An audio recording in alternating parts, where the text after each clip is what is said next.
Fala pessoal, bem-vindo para mais um Squad Verso, podcast que você sabe, se você não está acompanhando, você está aqui pela primeira vez, quer saber mais sobre o mundo Web3, sobre inteligência artificial, sobre temas que estão relacionados ao mundo do metaverso, em diferentes tipos de categorias, esse é o local que eu quero que você fique para aprender conosco.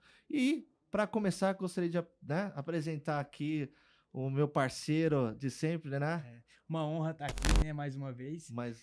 E assim, acho que só reforçando, Rafa, para quem ainda não curtiu, não comentou, né, os outros vídeos nossos, é muito importante o feedback para a gente poder direcionar cada vez mais os conteúdos, né, conseguir responder também perguntas de vocês. Então não deixem de seguir a gente no Instagram e aqui também no YouTube, Spotify e o canal que você estiver ouvindo.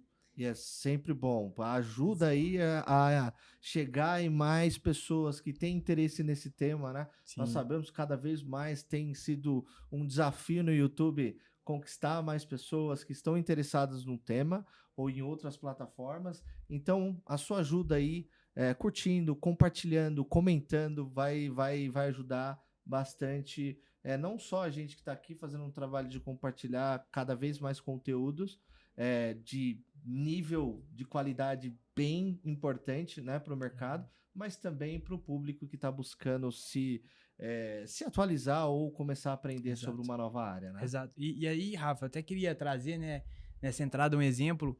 Um dos nossos convidados, ele acabou compartilhando com a gente um feedback que ele teve que uma pessoa viu o vídeo, viu o podcast e se sentiu totalmente impactado com aquele vídeo. Aquilo acabou mudando, dado a vida, né, o momento de vida que ele está passando. Então, é importante isso de compartilhar o conteúdo, porque esse conteúdo ele pode ser o diferencial para alguém. Às vezes alguém tá passando por uma realidade ali, enxerga as coisas que estão sendo faladas aqui e tiram insights para o dia a dia.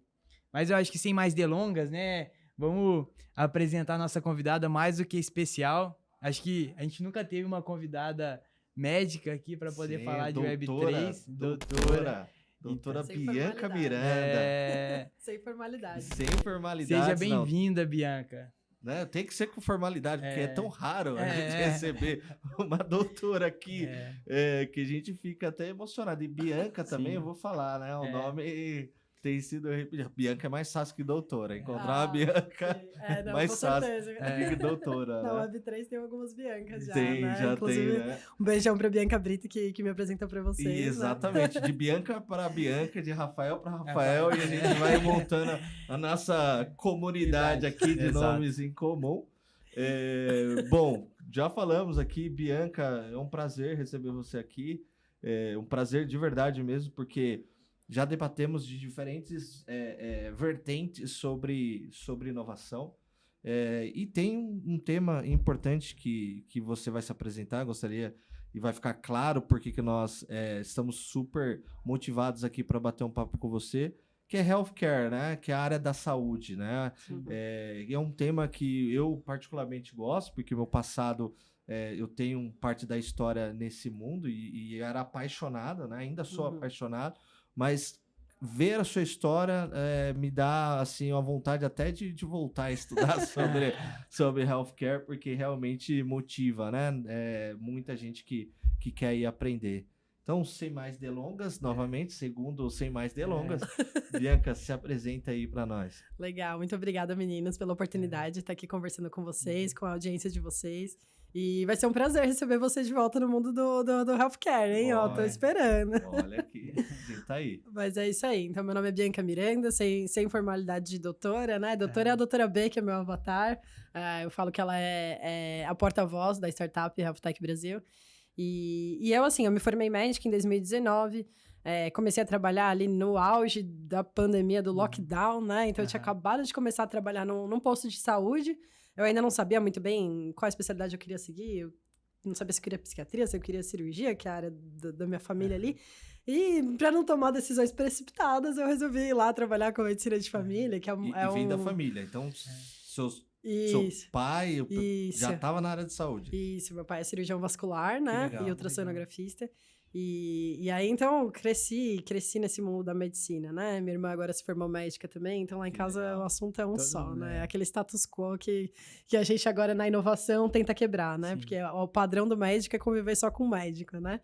E aí tem as exceções, eu acho que cada vez mais, a gente estava falando aqui no backstage antes de começar, possivelmente os médicos vão abrir mais a cabeça ali para além da assistência, né? E foi o que eu fiz, porque em 2021... Então, depois que eu tive aquela pequena experiência ali com medicina da família, eu fui para os Estados Unidos trabalhar com pesquisa na área do meu pai, de cirurgia vascular. E lá eu descobri o mundo da saúde digital, né? Então, eu vi médicos pela primeira vez, eu vi um médico mesmo fazendo algoritmos para puxar dados estatísticos. Depois, eu comecei a me aproximar lá da parte de impressão 3D para programação cirúrgica. E aí, eu comecei a pensar, bom, por que vai imprimir a peça? Tá todo o hype ali, ainda não tinha, a Meta não tinha mudado o nome da holding, mas eu já sabia, eu adoro tecnologia, eu já sabia que os óculos estavam voltando com força, né? Na época, então, eu estava lá em 2021, já tinha lançado o MetaQuest em 2020 e já estava explodindo, assim, nos Estados Unidos, né? Todo mundo já estava comprando óculos de realidade virtual, então...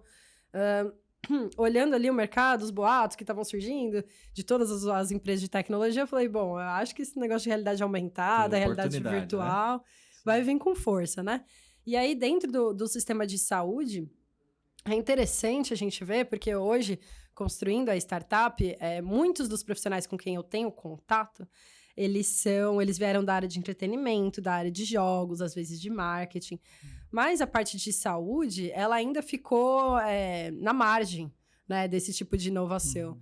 Porém, conforme a tecnologia vai se desenvolvendo, então a gente vê que hoje o hand tracking já está muito mais desenvolvido, os próprios hardwares e tudo mais. Isso vai possibilitando a gente trazer essas inovações para dentro da área da saúde, que é uma área que tem mais regulação, a gente tem que se preocupar mais com segurança. Então, não dá para ter uma tecnologia muito emergente e você já querer colocar na saúde. Mas a partir do momento que ela começa a se desenvolver, que é o estágio que estamos agora com o tal do metaverso, né? Começa a ficar mais possível trazer isso para a realidade da saúde. Então, acho que é esse momento que a gente está. E a Health Tech Brasil está na crista da onda aí, né? Que legal, que história bacana. E é até importante, como você falou, ter um caminho, né, para ter a maturidade, principalmente você com... É super interessante quando você vê esses tipos de profissionais multidisciplinares que se juntam para fazer um grande projeto, né? Porque você falou uma coisa que é importante, é de você aprender também com outros profissionais. Então, você aprendeu de game, você está aprendendo sobre marketing, aprendendo sobre outras áreas e com uma pessoa especialista em medicina, cara, isso vira uma bomba, relógio, assim, muito forte, né? Uma mina de ouro. Uma mina de ouro, né? Ó, mina de ouro. Tô brincando, bomba que eu falei porque o negócio é pesado, né? É perigoso, né? Tem que ficar longe. Que o pessoal... disruptivo, E já falaram que você é doida em algum momento, porque todo mundo trabalha com metaverso, é muito louco, falam, né? Eu vou te falar que da minha cara, assim, ó, diretamente, são poucos que têm coragem. Ah, é? Mas das minhas costas eu já ouvi falar muito, assim, muito. né? É que eu tô falando assim, de metaverso pra metaverso, entendeu? Então me deu o direito de falar assim, porque eu acho que... eu acho que quando a gente tá inovando, né? Primeiro, eu ouvi uma frase muito, muito, muito interessante. Fala assim, se você tentar inovar, trazer alguma disrupção e não ganhar dinheiro com isso, você é louco. Agora, se você ganhar dinheiro, você é um gênio. Mas até ganhar, então, você é louco. Então, mas como é que é aquela frase de médico e louco? Todo mundo tem um pouco. Então, é isso, né? Então... Mas essa é a grande jogada, né? Mas muito legal a sua história. Exato. E acho que trazendo um pouco do primeiro tema que você trouxe, né? A medicina, ela tem uma preocupação quando você vai falar de tecnologia, né? Tem que ser coisas mais maduras. Hoje, como você enxerga... falando desse ambiente, né? Tecnologia e medicina. Como que tá esse caminho, né? A gente teve recentemente acho que um tema que ficou muito em alta, né? A inteligência artificial. Então, como que você vê, assim, inteligência artificial, Web3, o que tá mais maduro no mercado de healthcare? Qual o caminho que você tá enxergando que as empresas estão indo? Perfeito. Eu acho que quando a gente vai falar de sistema de saúde, a primeira coisa que tem que ter em mente é que, diferente de outras indústrias, a indústria da saúde, ela tem diversos stakeholders, né? Então, tem os hospitais, que eu acho que é a primeira coisa que todo mundo pensa, mas também tem os sistemas de convênio, tem a indústria farmacêutica, tem os próprios pacientes. Que é muito forte, inclusive, a indústria Entendeu? farmacêutica. Tem os laboratórios também, né? Exatamente. Então, todos esses stakeholders estão interconectados e fazem parte da indústria da saúde. Não é uma indústria só, né? Então, na verdade, é uma grande indústria que envolve múltiplas. Então, nesse cenário diverso, a gente vê que, em termos de inovação e tecnologia, por toda essa complexidade, acaba estando um pouco atrasado. Então, quando a gente vai falar de inovação em saúde, às vezes a gente tem que dar um passo atrás em relação ao entretenimento, por exemplo. O entretenimento já está ali super adiantado, até a moda, né? O pessoal fazendo desfile de moda no metaverso, vendendo NFT como roupa. Na indústria da saúde, não tanto assim. Então, mesmo tendo estudado no MIT em 2021, a conversa ainda começava, lógico, ela adiantava depois, mas começava em uma coisa muito simples, por exemplo, como os prontuários eletrônicos. Se você for ver no Brasil, não é todo lugar que tem prontuário eletrônico. Mesmo aqui na Grande São Paulo, tem lugar que às vezes a gente pega para trabalhar e é prontuário na mão. Então, assim, como é que você vai falar de inteligência artificial se às vezes nem os dados estão no computador? Ou falar de metaverso também. Piorou, né? Exatamente. Então, eu acho que tem que ter essa visão, às vezes, para quem tá de fora e tá vendo inovação na saúde, não tem tanto essa consciência sobre como existem, primeiro, diversos sistemas de saúde dentro de um só, igual existem diversos Brasis dentro de um Brasil grande, né? E aí, a partir disso, então, a gente tem que olhar para a realidade que a gente está inserida. Quando eu estava nos Estados Unidos, realmente eu vejo que essa parte de machine learning, que depois vai evoluir para inteligência artificial, já estava bem mais avançada, porque ele já tem uma cultura de pesquisa muito bem estabelecida, então as bases de dados já são estruturadas, ele já tem os dados prontos para depois você pegar e transformar aquilo num algoritmo de inteligência artificial funcionante. Né? Agora, aqui no Brasil, mesmo onde já tem prontuário eletrônico, onde já há coleta de dados, ainda é difícil você pegar uma instituição que esteja tudo organizado para você só chegar lá com o algoritmo e pegar e fazer aquilo acontecer com a inteligência artificial, né?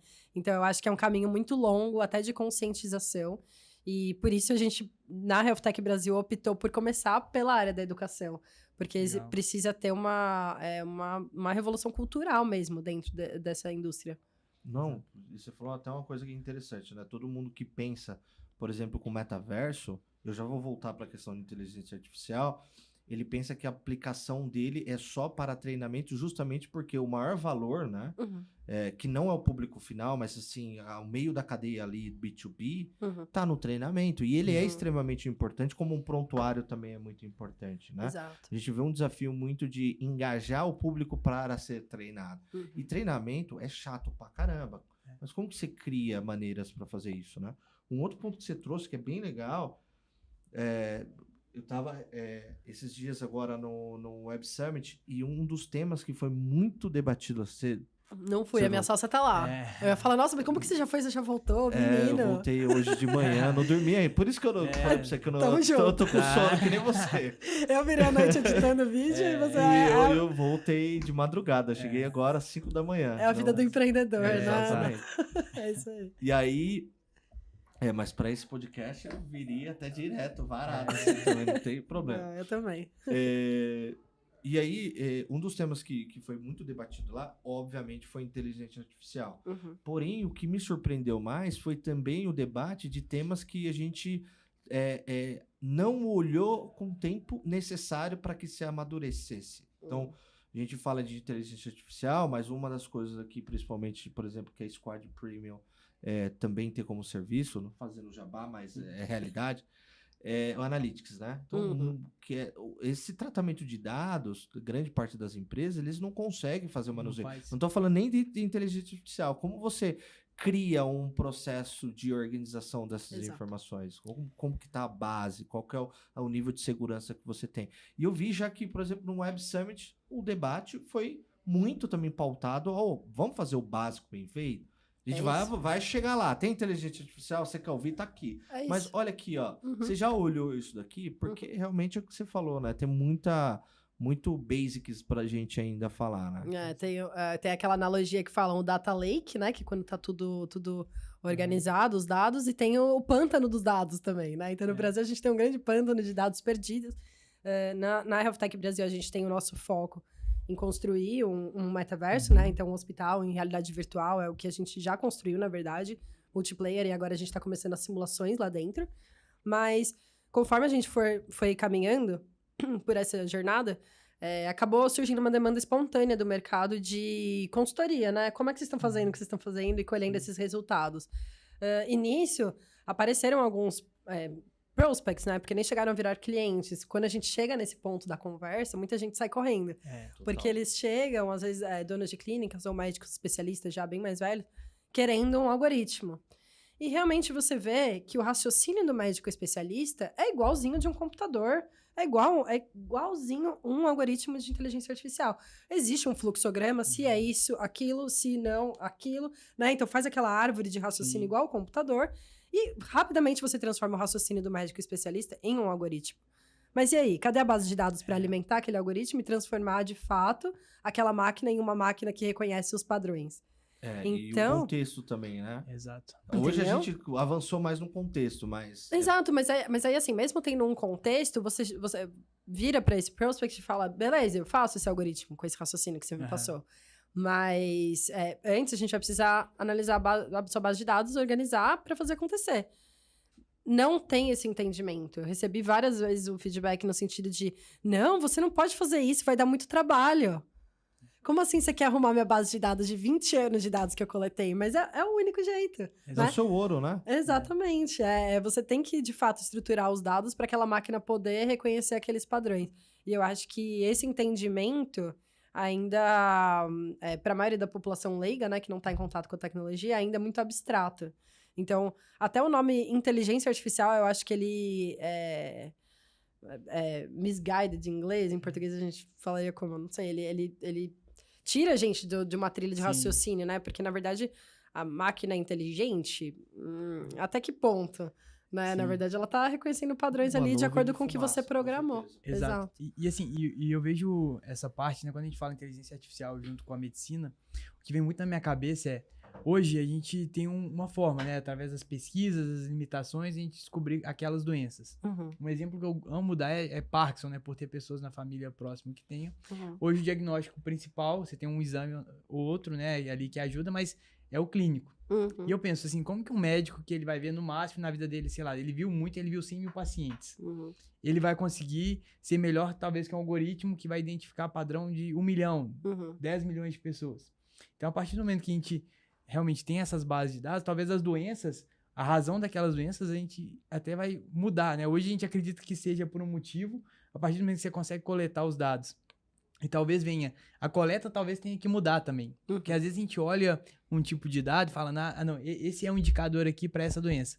Mas a partir do momento que eu expando um pouco os dados e vejo que talvez aquela doença está sendo provocada por um outro padrão. Total. Que a gente nem olhava, porque assim, não tá na nossa capacidade, né? A gente não tem a capacidade que uma máquina tem de processamento. E tá tudo bem, né? Eu acho que são as limitações que a gente acaba tendo e por isso que a gente construiu a máquina, né? Para poder nos ajudar. Exatamente. Então, eu vejo que tem essa parte, quando eu penso em inteligência artificial em medicina, eu vejo que é uma das áreas, né? Healthcare, principalmente, é onde que a gente vai ter mais um impacto no conhecimento e a gente mais vai nos questionar. Fala, pô, tudo que a gente sabia, talvez a gente estava enganado por uma boa parte do tempo.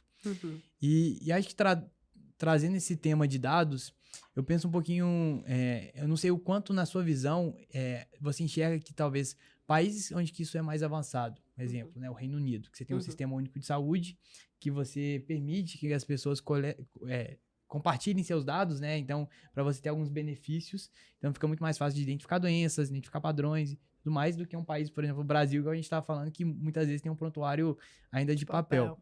O qual impacto você acredita que terá, assim, em termos de saúde pública, desenvolvimento, para países que eles já conseguem ter esse passo avançado em comparação com outros países que não conseguem ainda ter nenhum básico, né?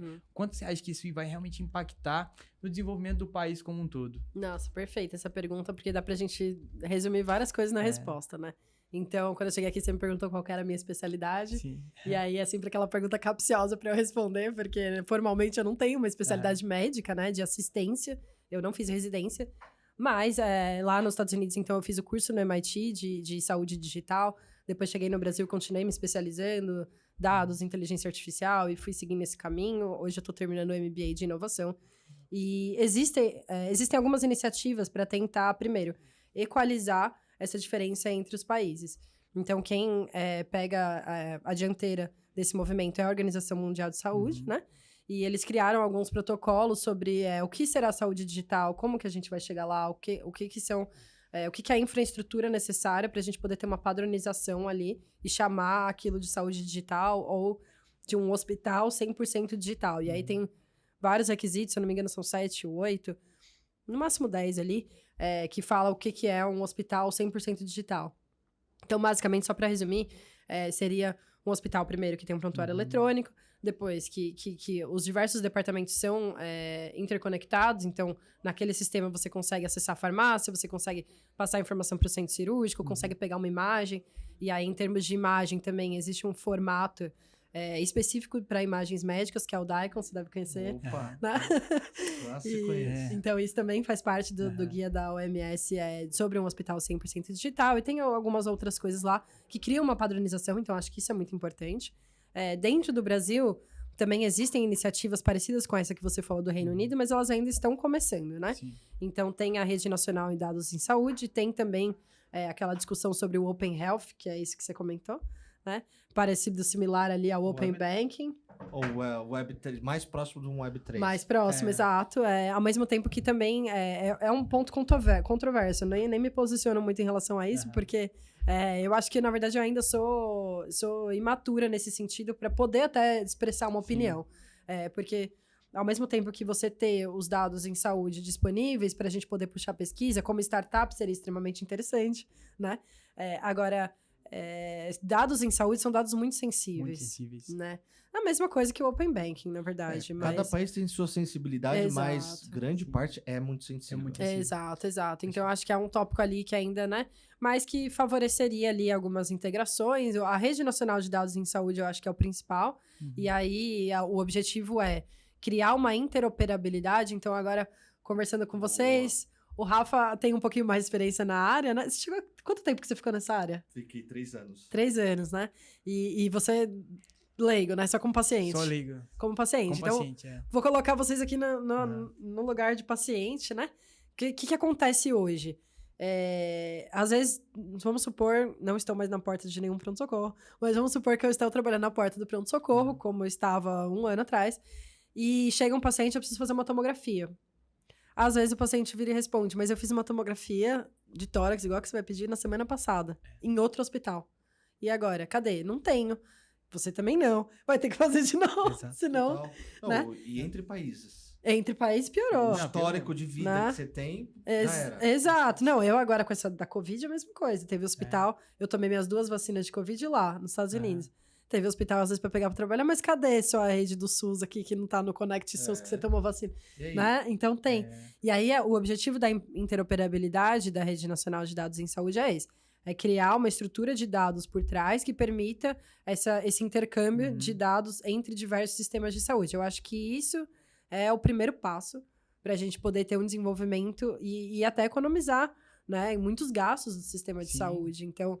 que o Rafa chamou a atenção para a questão de treinamento, que é o nosso foco na Health Tech Brasil, a OMS estima custos bilionários em dólares por ano de eventos adversos, de erros de prescrição e assim... Diagnóstico.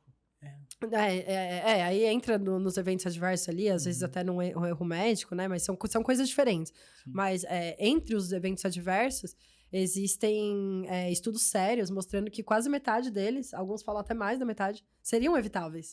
Então, assim, um custo bilionário, metade poderia ser evitável. Total. Qual que é o impacto disso, né? E na pandemia foi até mais forte, porque eu trabalhei na GE exatamente na época da pandemia. Então, assim, foi um momento... Assim, eu estava na empresa correta que precisava salvar o mundo. Fabrica tomografia, né? Sim. Tava na frente ali e todos os outros equipamentos que estão em volta também, porque a galera só pensava em tomografia e respirador, que é ventilador mecânico ou respirador, tem seus termos aí, até.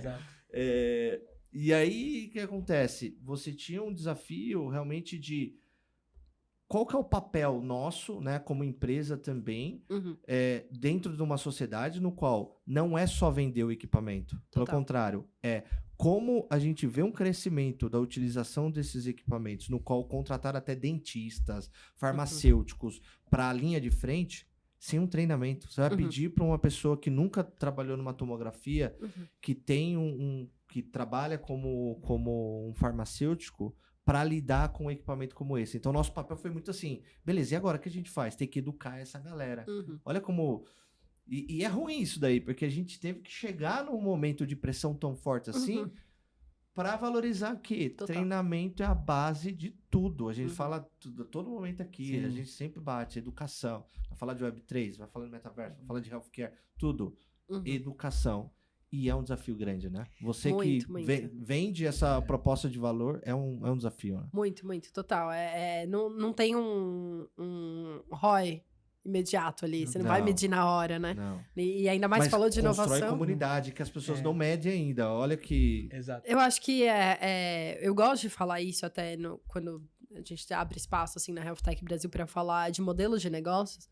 Eu acho que dentre todas as evoluções do metaverso, da Web3, aí quem vai falar que é sinônimo, quem não vai, eu também não vou entrar, não vou me posicionar nisso, mas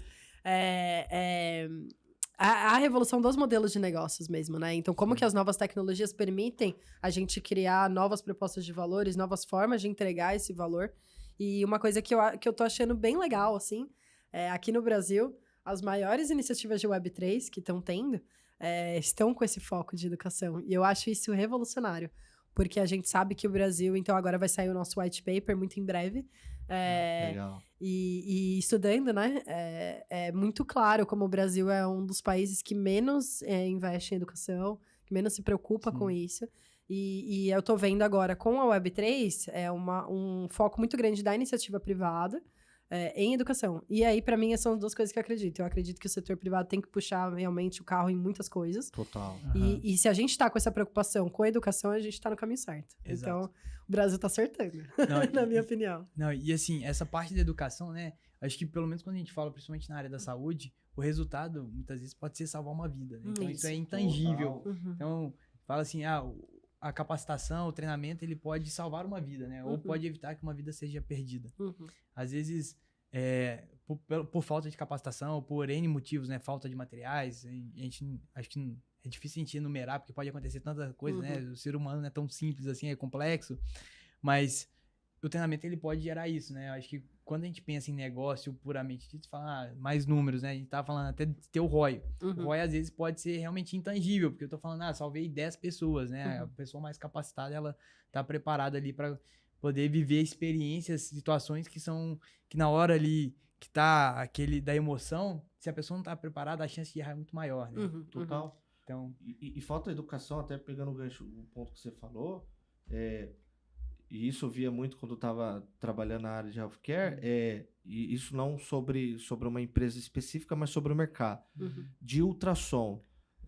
Foi feita uma pesquisa nos Estados Unidos e descobriram que o ultrassonografista, ele só utilizava 18% da capacidade do que a máquina poderia entregar. Mas aí tem um detalhe. Isso foi nos Estados Unidos? Foi. Nos Estados Unidos, quem faz ultrassom não é médico, são técnicos. E aí, qual que é a diferença? Por que isso tem um impacto tão grande? O ultrassom é um dos poucos exames médicos que ele é o que a gente chama de operador dependente. Ou seja, se você tem uma pessoa muito capacitada fazendo aquele exame, ele vai ser, às vezes, melhor que uma tomografia. Agora, se você tem uma pessoa que, às vezes, não sabe muito bem a anatomia, não aprendeu muito bem a mexer na máquina, às vezes aquele exame não vai ter valor quase nenhum. Exato. Porque imagina, então, se for um bom técnico, pode ser que faça um exame perfeito, entregue lá nos Estados Unidos como que funciona. Então, eles fazem ultrassom, o técnico, e entregam imagens e um laudo simples, né, para o médico avaliar. E aí, depois o médico dá o laudo completo. Aqui no Brasil, não. Aqui no Brasil é o médico que tá fazendo o exame, ele tá vendo lá, aqui na hora, porque existe uma diferença entre você só ver a foto e você ver o exame sendo feito ali em real time, né? E depois faz o laudo e tudo mais. Então, eu acho que... É de médico para médico e fora de técnico para médico, né? Isso. Então, eu acho que isso tem um impacto muito grande. Isso Talvez se a gente fizesse o mesmo estudo no Brasil, seria bem diferente. Seria. Provavelmente. Né? Mas aí eu acho que teria outro impacto também, quanto aquele médico tá treinando também. Né? Embora, assim, sim. como você falou, é um balanço entre capacidade técnica de operação de um equipamento versus a capacidade de conhecimento de anatomia e etc. da prática, né? Se não tem esse balanceamento, você acaba realmente fazendo um exame utilizando a inteligência artificial, às vezes uma máquina que vai indicar uma coisa e é isso, né? Porque mesmo sendo uma inteligência artificial, no caso do ultrassom, você vai precisar saber achar aquela estrutura, saber que ela é aquilo.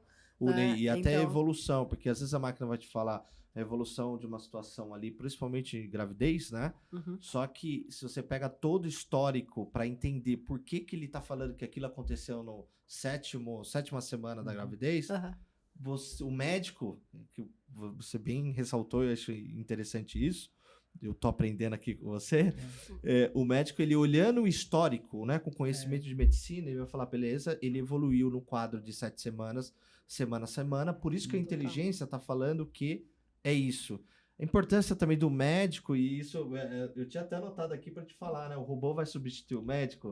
E eu acho que eu já tô dando uma situação que é super difícil de substituir, né? Eu até ponho essa frase no fim do meu pitch, né? Porque é uma coisa que eu escuto muito, inclusive dos próprios estudantes, enfim, diversos stakeholders aí que a gente já comentou. Eu vejo que, assim, como você mesmo falou, para reconhecer padrões, a máquina é outstanding, assim, não tem como um ser humano conseguir reconhecer padrões da mesma forma que uma máquina, porque padrões é matemática, gente, deixa o computador fazer que é melhor, né? Mas aí onde que vai ser, então, o lugar do médico, né? E aí é um questionamento muito grande. Eu acho que, assim, para começar, o que hoje a gente chama de inteligência artificial ainda é muito mecânico, ainda vai desenvolver muito mais, vai virar uma coisa mais robusta. Então, esse período, eu acho que a nossa geração, talvez até a próxima ainda, passe pelo desenvolvimento pela maturação dessa tecnologia. Uma vez maturada, aí sim, aí eu acho que o médico vai ter que se reposicionar. Mas pra gente agora, ainda vai ter muito papel de... Hoje, não sei se já tiver... Vocês têm empresa de TI aqui, com certeza vocês já tiveram uma experiência direta ali com a inteligência artificial, mas na parte de imagens, que é o que eu gosto mais. Então, quando eu fui escolher a Health Tech Brasil, né? Sempre front-end. Eu falei, gente, as pessoas, elas gostam de ver. De ver, né?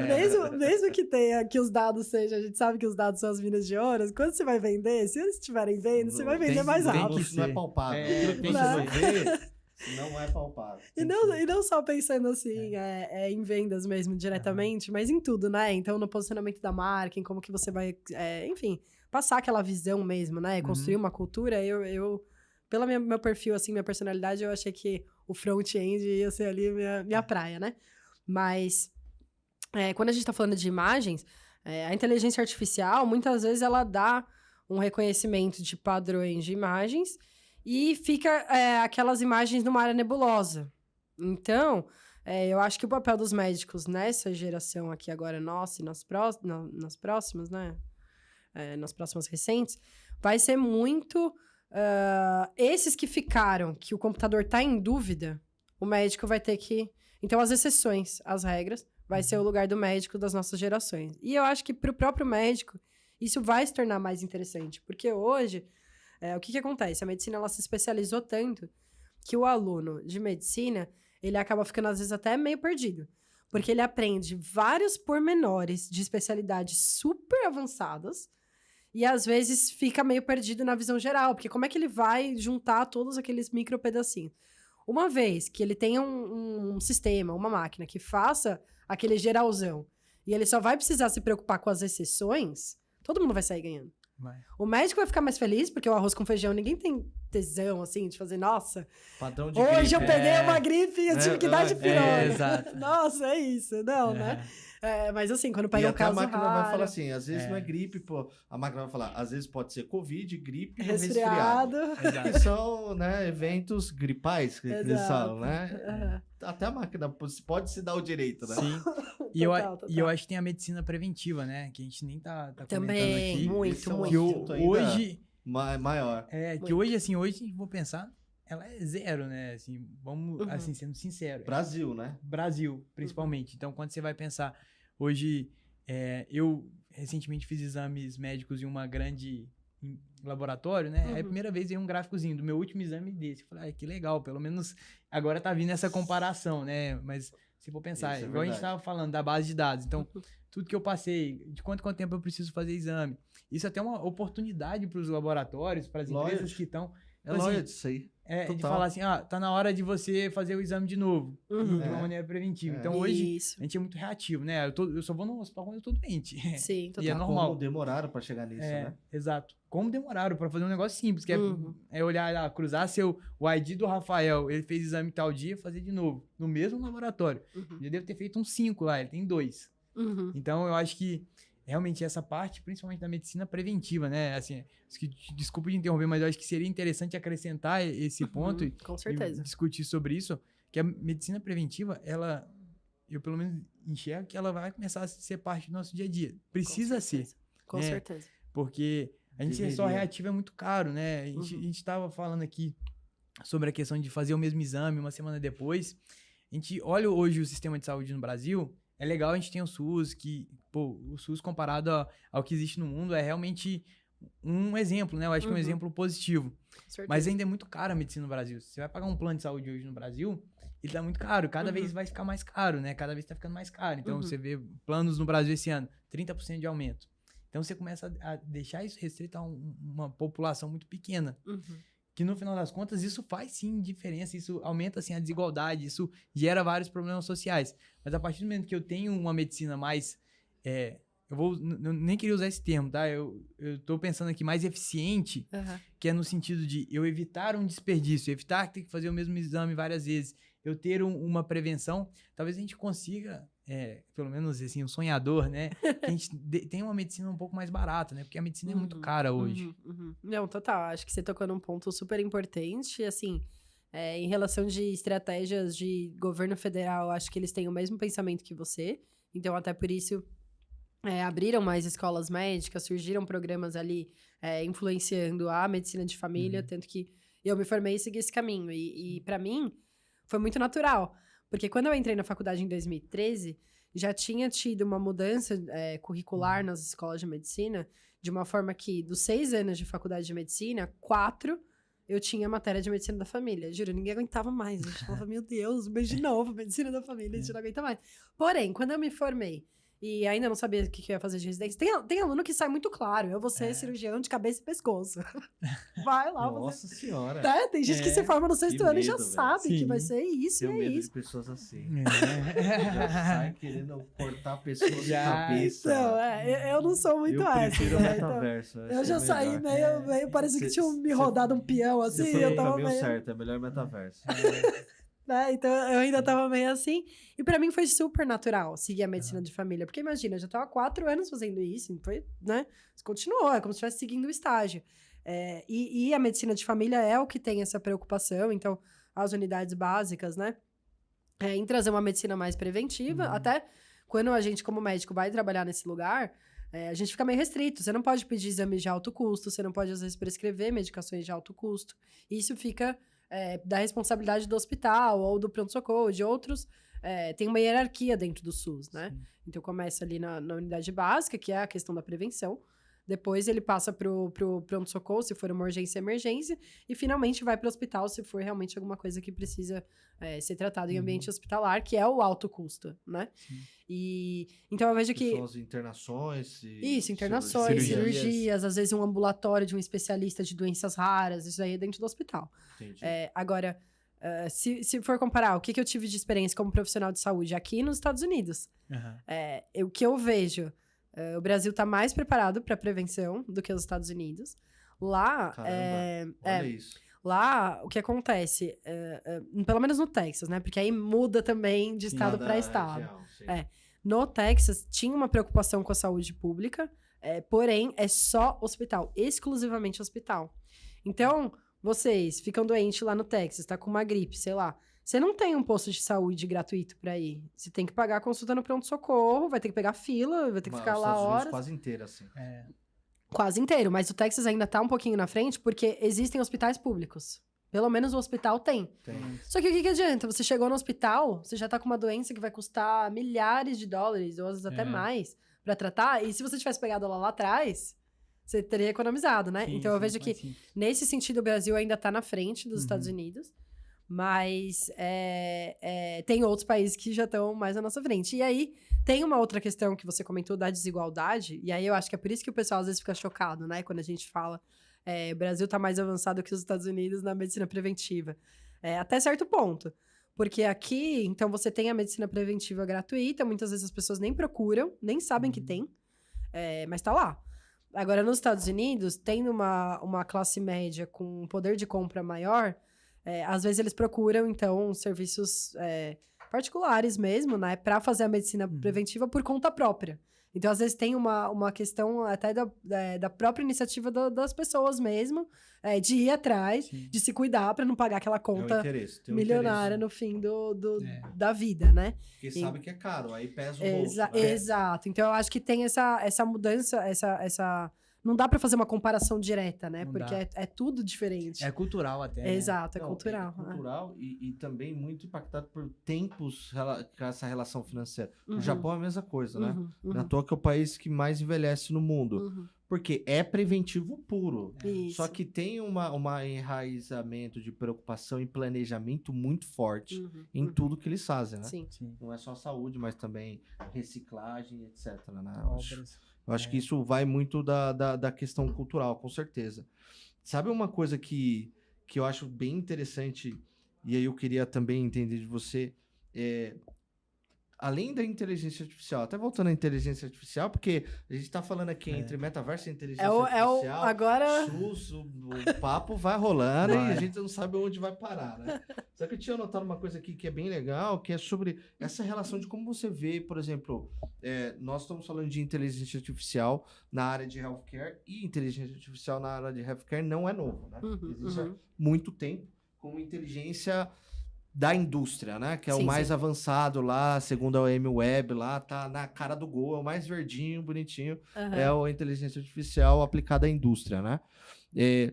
Mas o que você acha agora, por exemplo, a gente entra numa fase de que a inteligência artificial generativa, ele se tornou público, né? As pessoas veem, as pessoas usam, as pessoas brincam, pagam pela plataforma e vê valor. Como que você vê essa evolução até para a área de healthcare, já que você já imagina, eu vou criar uma solução, utilizando uma ferramenta que já se tornou popular na sociedade, né? O que você vê de oportunidade nisso? Olha, é até interessante você tocar nesse assunto. Eu participei de um congresso que teve da NVIDIA agora, falando sobre isso, inteligência artificial generativa na medicina. Porque eu tenho meu hobby, eu adoro brincar com Midjourney, eu fico lá, eu viro noites brincando no Midjourney. E tem o ChatGPT, tem, enfim, outras coisas ali que a gente usa no nosso dia a dia, né? Eu sou uma heavy user total, assim, de inovação pura. E a generativa é comigo mesmo, né? É DG. E aí, pensando, né? Eu vi a chamada lá do congresso da NVIDIA, eu falei, mas como assim, né? Como que a gente vai aplicar isso na medicina? Porque o que vinha pra mim direto era essas coisas mais simples, né? Que a gente usa ali no dia a dia. Simples no front-end, que a gente sabe que por trás tem muita matemática coisa, né? Por trás ali, mas... O que eles falaram, assim, que eu vejo que vai muito nisso que você comentou também, Rafa, a medicina preventiva, ela provavelmente vai começar a ter essa inserção da tecnologia na parte genética. Então, o que eu vejo para IA generativa dentro da medicina, baseado ali no que eles falaram também na NVIDIA. Na verdade, é uma mistura de várias tecnologias emergentes, de uma forma que a gente vai conseguir prever lá na frente. Então, tem alguns exames de imagem, tem os seus exames de sangue, tem o seu background genético, eu vou juntar tudo isso, e aí a IA vai me dar diversos cenários possíveis que poderiam ser gerados a partir de todos esses dados que você colocou. Então, isso foi uma coisa legal que eles trouxeram lá na NVIDIA, e que eu acho que é um futuro possível para a medicina. Mas, assim... Tudo depende da qualidade de dados. Volta lá atrás no que a gente estava falando. E hoje, assim, eu tô terminando MBA. Imagina, lançando startup e terminando MBA. Tá difícil, né? Mas a cabeça pegando fogo. Não, todo momento, não assim, tá muito simples, né? Não tá. E aí eu tive que entregar uma atividade ali em cima da hora. Nossa, gente, tava... Tipo assim, na verdade eu até passei do prazo. O professor me deu um pano quente ali, deu certo. Mas usei o ChatGPT pra terminar, senão eu não ia conseguir. Se eu não tivesse usado o ChatGPT pra terminar aquela atividade, eu não ia terminar, fato, assim. E aí, aquela preocupação. O que eu faço? Eu sento no chat GPT, me dá ali a análise macroeconômica do cenário de saúde durante a pandemia. Veio. Sempre cite referências. Sempre coloco. Por quê? A minha preocupação é, o chat GPT vai gerar um texto. Sim. Tá certo? Não sei. Esse é o Ele papel. pegou... Da onde que vieram? Exato. Veio de qualquer lugar. Veio da Wikipédia, veio da Galileu, da Exame, sei lá, veio de qualquer lugar. Mas você perguntou a fonte pra ele? Então, aí eu criei o hábito. É Escreva e cite referência. Aí, o que eu faço? Uma coisa mais séria. Nosso white paper, na atividade do MBA, tudo que eu for fazer usando isso, eu pego o que ele escreveu, pego a referência, vou lá, confirmo que é isso mesmo, Sim. e aí, beleza. Então, assim, até interessante, porque ele me deu referências legais. Então, na atividade de economia, me deu referência do McKinsey, da Deloitte. Sabia que era coisas boas, né? Mas teve essa preocupação de ir atrás da fonte que ele citou, ver se era aquilo mesmo, né? Então, eu acho que vai vir muito, muito forte essa questão da ética, essa questão enfim, de você usar de uma forma consciente essas ferramentas. Total. Porque tem como você criar coisas do nada. Do Tu criar uma Você viu o teoria próprio baseada Google? em nada. Não, Você tá doente. Aí eu sangrou ia seu falar isso nariz. agora. Isso. Eu ia Mete falar no isso. Google. Exato. Entendeu? Exato. E aí agora, imagina ali, obviamente, o que não é medo. A gente tem medo daquilo que a gente não tem domínio e não conhece, né? Mas imagina se você subir todas as bases de dados sobre exames, sobre tudo, né? Que você tem na medicina. O que a máquina não vai cuspir de informação? Nossa, não. E às vezes vai falar muita coisa também que talvez não tenha sentido, né? Então tem que ter uma auditoria ali por trás. Isso. E Porque esse é o papel porque na profissão do futuro, agora, do momento, é o prompt engineer. Isso. O prompt engineer é o cara que imputa informação e absorve aquela informação para ver se está certo ou errado. Exato. E devolve a informação pra Exato, máquina, né? Esse é o exato. papel do humano, né? Sim. Isso. Eu ia comentar exatamente isso, Rafa, que você falou, né? Porque você tá doente ali com alguns sintomas, você coloca no Google, é doença terminal, né? Você falece em uma semana. Então, esse é um... Melhorou bastante, mas melhorou. Antigamente era isso aí. Infelizmente, vocês conseguiram cavar. Eu fiquei até com vontade de falar um negócio aqui, mas eu lembrei que eu assinei o contrato de sigilo, eu não vou poder falar. Mas tem a ver com inteligência artificial generativa e uma base de dados mais curada para informações médicas. Então, já existem legal. algumas iniciativas nesse sentido, que provavelmente serão similares ao ChatGPT, né? Mas eu vejo que é um campo ainda, é um oceano azul. Vai sair muita coisa daí. E eu queria aproveitar, né? A gente tá falando do Oceano Azul e trazer um tema que, para mim, é super polêmico quando a gente começa a discutir sobre isso. Porque a partir do momento... gosta de pôr. A partir do momento que a gente... Esse é bem crítico, né? É daqueles que divide a sociedade. Ela vai falar, essa eu não vou responder. Não, mas é porque assim, quando quando a gente pensa dessa parte, né, de subir os dados, de você compartilhar seus dados, você sempre tem a seguradora falando, eu vou conseguir dar um preço mais barato para aquela pessoa que não tem doença, mas e a pessoa que tem uma doença terminal? Não terminal, mas uma doença grave, que ela não escolhe ter a doença. Ninguém escolhe ter uma doença, né? Assim, médicos que muitas vezes eu conheço, muitas vezes eles, assim, acabam não tendo atenção com o paciente. Eu sempre falo pra eles, cara, a pessoa tá no hospital não é porque ela quer. Ninguém tá no hospital ali porque quer. Ela tá ali porque, infelizmente, ela tá com um problema. E a partir do momento que eu tenho que compartilhar esses dados, eu compartilho meus dados, as pessoas que às vezes têm doenças, elas vão se expor mais. Se expor a talvez perder algumas oportunidades na vida. Porque a empresa, por exemplo, ela bate lá na saúde. Aí vai falar, não, mas a empresa não pode fazer isso. Mas a gente conhece como as coisas funcionam. Isso vai impactar. Não adianta a gente, acho que talvez aqui ser hipócrita e falar, não, isso não vai impactar. Impacta. Se todo mundo começa a acessar os dados de saúde das pessoas, aquilo vai impactar nas decisões e oportunidades que cada uma vai poder acessar.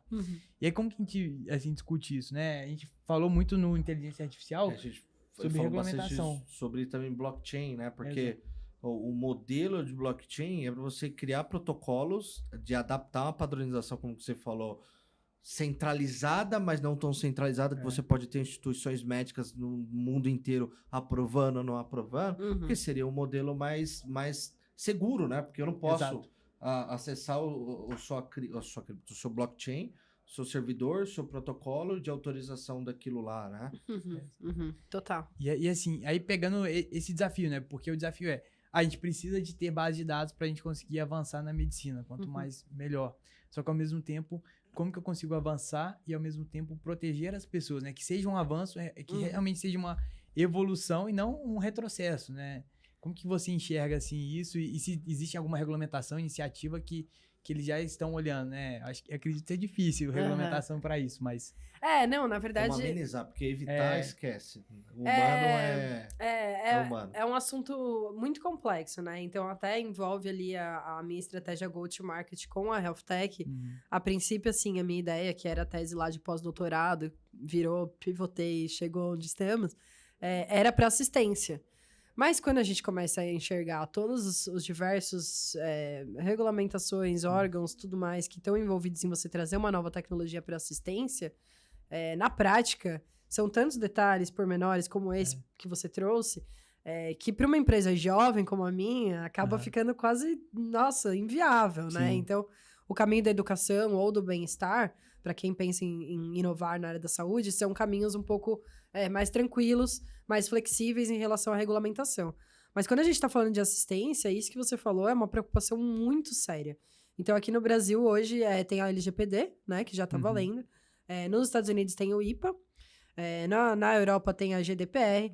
Então, tem leis ali de proteção de dados específicas para cada cenário. Sim. E eu acho que é a primeira iniciativa para a gente poder mitigar esse tipo de problema que pode aparecer, né? Porque junto com as novas tecnologias vem soluções e também vem novos problemas, Sim, né? exato. E esse que você comentou possivelmente será um deles, né? Agora, como que a gente vai lidar com isso? Vai ter Open Health, não vai ter Open Health? Aí eu deixo pro futuro aí decidir, Deus, o universo, sei lá, quem que manda em tudo aí. Sempre foi, independente de LGPD, sempre, e de DPR, etc., sempre foi bem restritivo dados médicos, certo? Sim. Quem que coordena isso? Porque todos os países seguem a mesma regra mesmo, né? Então, não, na verdade não. Aqui no Brasil, quem regulamenta as iniciativas de saúde e de assistência é a Anvisa. Né? Tem a Anvisa que fala, que aconteceu um vazamento de dados clínicos de um hospital. Não, vazamento de dados é LGPD. Então, assim... Mas dados médicos. Dados médicos. Porque aí, dentro da LGPD, tem as cláusulas de dados sensíveis. E aí, os médicos são os dados sensíveis. Exato. Entendi. Eu pensei que tinha algum tipo de punição dentro da Anvisa, porque você é um instituto também Não, então, de a Anvisa, ela saúde. regulamenta outras coisas, né? Então, é isso que é interessante dentro das inovações em saúde. Na verdade, qualquer coisa que você for fazer dentro da saúde, tem vários órgãos que regulamentam, né? Sim. Então, a Anvisa é um deles, a LGPD é uma das leis que regulamenta, e entre outros. Nos Estados Unidos tem a FDA, tem o IPA, tem outros também. Agora, até vou fazer um xabá aqui agora do meu podcast, né? Não, aproveitar. e assim, você já viu já que nosso cara que manda aqui Tá levantou... quase acabando o tempo, ele né? falou, vamos caminhar pro final aí. Então. Tá acabando, o assunto tá tão legal que eu ficaria 2 horas aqui trocando ideia. Mas chegou um momento bom, fala sobre, né, a sua proposta de valor aí pro mercado, conta um pouco mais, como encontra também vocês. Não, né? perfeito. Só vou puxar um gancho, porque no The Health Tech Show, que é o nosso podcast, então pode procurar aí no YouTube, no Spotify, The Health Tech Show. Teve um episódio que eu entrevistei a advogada Júlia Pazos. Ela só fala de propriedade intelectual. Chamei ela para falar de patentes e direitos autorais dentro do cenário de startups, mas também puxei para LGPD dentro da área da saúde, né? Então tá um episódio super legal para assistir quem tiver curiosidade dessas coisas.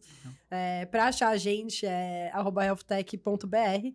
É o nosso Instagram, é o principal método de comunicação ali. A gente tem o Discord também, para quem quiser estar mais engajado. Depois a gente vai colocar a lista de todos os contatos embaixo aqui desse vídeo, tá, galera? Tem a Health Tech Brasil no LinkedIn e a gente tá com a campanha de crowdfunding aberta agora também. Então, eu vou te dar o link também. Vou colocar compartilhar o link também. Vamos ajudar.